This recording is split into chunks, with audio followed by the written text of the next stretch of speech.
Chicken, chicken, chicken, that's right. What is going on YouTube? It is your boy Chick Hennessy back with another motherfucking video.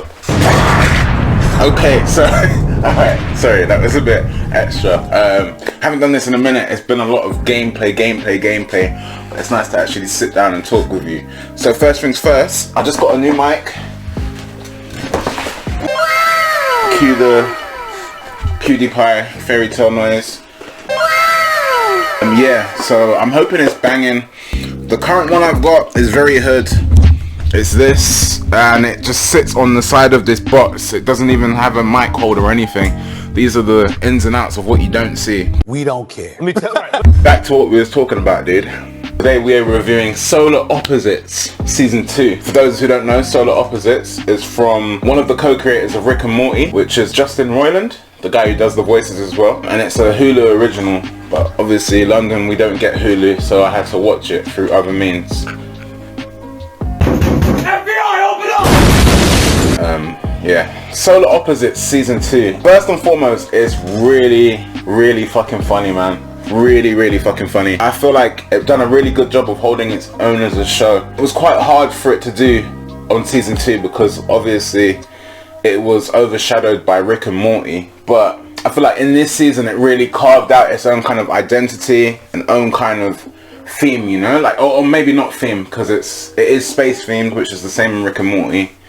You know, they're a lot more intelligent than human beings, which is pretty much the same as Rick, not Morty, but same as Rick and Morty. So there's those themes that kind of clash into play there, but because it's aliens and stuff, it's very different. I think although Season 1 was good, Season 2 is a lot better because there's a lot of character growth and you feel a lot more familiarity.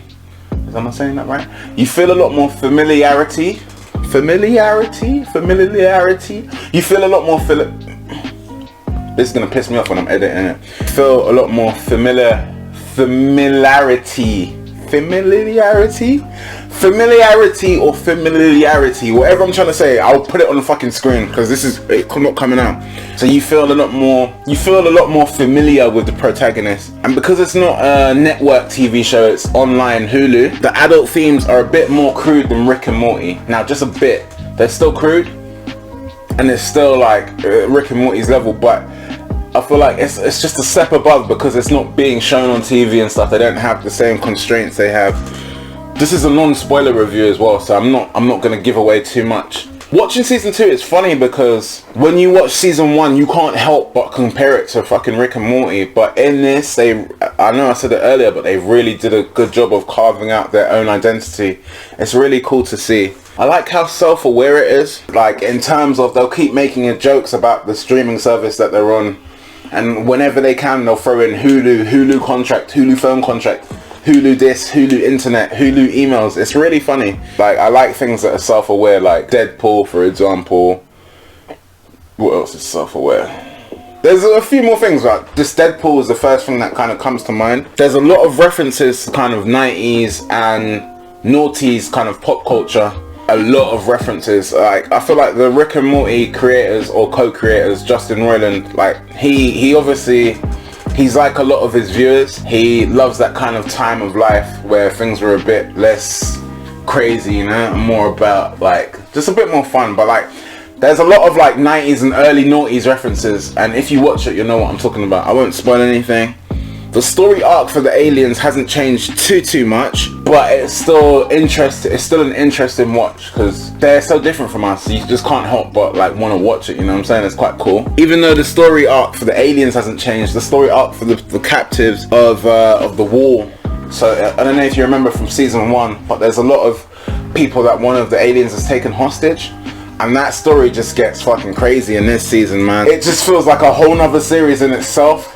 And it's funny how serious it is within the comedy show, but there's kind of two stories at the same time we're getting with this season, and it's really cool. Really cool. I think you'd appreciate it. In terms of character development and growth, like our characters Yomulak, Terry, Corvo and Jesse, they don't really, in comparison to Season 1, you don't really see much change from them, but again, like I said, the word that I was having trouble with before, because of your familiarity with the characters, I got it out this time, you feel more accustomed to them, you're more opened up to them. Maybe it's because it's been a whole season since we've seen them, but you feel like you fuck with them a lot more, basically. I feel like in this season it's a lot more satirical and a lot more silly, and that's one thing I liked. I feel like if you liked season 1, you'll love season 2, and if you disliked season 1, you'll like season 2. You understand? So if you liked season 1, you'll love this season, and if you didn't like season 1, I think you'll like it. Absolutely, because it's kind of got something for everyone. They've built up a lot. I feel like they took a lot of the feedback they got last season and they made it even better with this. And I just love when creators listen to their audiences or listen to their fans. It's really good to see. It lets you have more faith in these like mainstream creators. They know what they're doing for the audience, you know, and that's really cool. It's really fucking cool. I feel like the characters, they became a lot more of a family unit in this season. There's a lot more themes of togetherness, kind of like they're actually showing emotions, like they miss each other and shit, which is kind of funny. Like I don't want to spoil it for anyone, but it's really cool, and I definitely think you should give it a chance. Out of 5, I'll give this a hot 4. A hot 4. I haven't really got anything negative to say about it, to be honest. I don't have anything negative to say, to be honest. Like Justin Roiland, anything he kind of touches turns to gold, to be honest. I really like the whole kind of nonchalantness of their entertainment, because a lot of the times you can see things are unscripted, like the TV adverts. Just a small example, TV adverts are hilarious because there's not much thought into them, and it's because of that it makes you enjoy it even more. So all in all, Solar Opposites season 2 is very good. I recommend it to anyone who likes adult animation, sci-fi, or comedy, satirical comedy, things that break the fourth wall. It's really cool. If you're a fan of Rick and Morty, you'll like this, but you have to try and not compare it too much, and I know that's hard to do, but you just have to do that, man. But all in all, very good watch. I really enjoyed it. You can see they're setting up for season 3. There's a lot of signs for them setting up for season 3 in this, which is really cool. So I cannot wait for that. And yeah, man, definitely go watch that. Obviously, if you don't have Hulu, there's other ways, which I will not be disclosing on my channel because I don't want to be banned.